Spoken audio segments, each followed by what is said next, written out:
Breaking news చూస్తున్నాం. Telangana high court కీలక ఆదేశాలు జారీ చేసింది. హైడ్రా కమిషనర్ రంగనాథ్ను ఆ పదవి నుంచి తొలగించాలని రాష్ట్ర ప్రభుత్వ ప్రధాన కార్యదర్శిని ఆదేశించింది.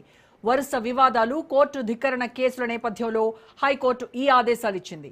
హైడ్రా కమిషనర్ స్థానంలో అర్హత కలిగినటువంటి అధికారిని నియమించాలని సూచించింది.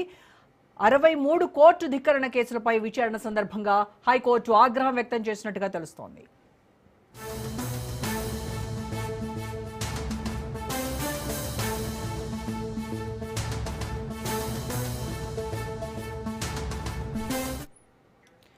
లోతుకుంట భూముల వ్యవహారానికి సంబంధించి తెలంగాణ హైకోర్టులో కీలక పరిణామాలు చోటు చేసుకున్నాయి. ఈ కేసు విచారణ సందర్భంగా హైడ్రా కమిషనర్ రంగనాథ్పై హైకోర్టు తీవ్ర అసంతృప్తి వ్యక్తం చేసింది.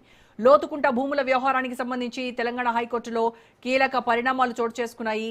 ఈ కేసు విచారణ సందర్భంగా హైడ్రా కమిషనర్ రంగనాథ్పై హైకోర్టు తీవ్ర అసంతృప్తి వ్యక్తం చేసింది. హైడ్రా కమిషనర్ పదవి నుంచి రంగనాథ్ను తొలగించాలంటూ తెలంగాణ సీఎస్కు కీలక ఆదేశాలు జారీ చేసింది. సెక్రటరీ ర్యాంక్ స్థానంలో ఉన్న ఉన్నతాధికారి కోర్టు ఉత్తర్వులను ధిక్కరించడం ఏమాత్రం సమంజసం కాదని ధర్మాసనం పేర్కొంది. ఈ ఉత్తర్వులకు సంబంధించి పూర్తి ఇన్ఫర్మేషన్ మా ప్రతినిధి పవన్ అడిగి తెలుసుకుందాం. పవన్, ఎందుకు హైడ్రా కమిషనర్ రంగనాథ్ని తొలగించాలి అని హైకోర్టు ఆదేశాలు ఇచ్చింది? ఏ కేసుల్లో ఈ హైడ్రాకు సంబంధించినటువంటి కోర్టు ధిక్కరణ కేసుల నేపథ్యంలో హైకోర్టు ఈ కీలకమైనటువంటి వ్యాఖ్యలు చేసిందా ఏంటి?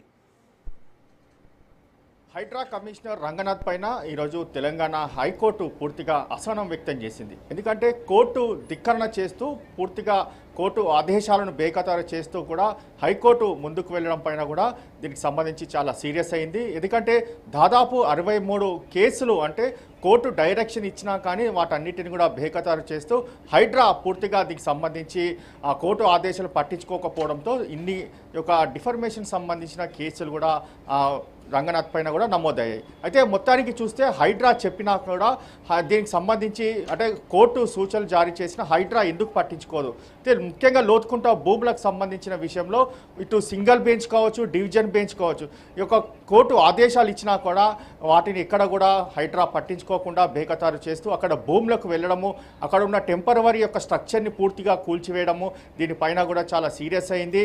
అయితే ఈ యొక్క సీరియస్ అయిన నేపథ్యంలో హైడ్రా కమిషనర్గా రంగనాథ్ని తొలగించాలని చెప్పి కూడా చీఫ్ సెక్రటరీకి ఇప్పటికే ఆదేశాలు కూడా జారీ చేసింది. అంతేకాకుండా ఈ యొక్క పదవికి సంబంధించిన కొత్తగా ఐజీ స్థాయి అధికారిని కూడా నియమించాలని చెప్పి కూడా తెలంగాణ హైకోర్టు ఇప్పటికే చీఫ్ సెక్రటరీకి కూడా ఆదేశాలు జారీ చేసింది. ముఖ్యంగా చూస్తే ఇక్కడ కూడా హైడ్రాకు సంబంధించి మాత్రమే కొన్ని పరిధులు ఉంటాయి. ఆ పరిధి కూడా కేవలం ప్రభుత్వ భూములను మాత్రమే కాపాడే పనిగా హైడ్రా ఉంది. కానీ ప్రైవేటు వ్యక్తులకు సంబంధించిన భూములకు ఎందుకు వెళ్ళాలి అనే దానిపైన కూడా చాలాసార్లు హైడ్రా దీనికి సంబంధించి హైడ్రాను చాలాసార్లు సీరియస్ అయినా కూడా ఎక్కడ కూడా పట్టించుకోలేదు. కోర్టులకు సంబంధించిన ఆదేశాలను కూడా పూర్తిగా బేఖతారు చేయడము, హైడ్రా తన ఇష్టం వచ్చినట్లు కూడా వ్యవహరించడం పట్ల దీనికి సంబంధించి కోర్టులు ఇప్పటికే చాలాసార్లు సీరియస్ అయ్యాయి. ఎందుకంటే ఉన్నత స్థాయి అధికారి యొక్క కోర్టు ఆదేశాలను పట్టించుకోకపోతే కోర్టు పైన ఉన్న నమ్మకము పోతుంది, ప్రజలకు ఉన్న విశ్వాసం కూడా పూర్తిగా సన్నగిల్లుతుంది అనే దానిపైన కూడా పూర్తిగా ఈ యొక్క కోర్టులో వాదనలు కూడా కొనసాగాయి. కేవలం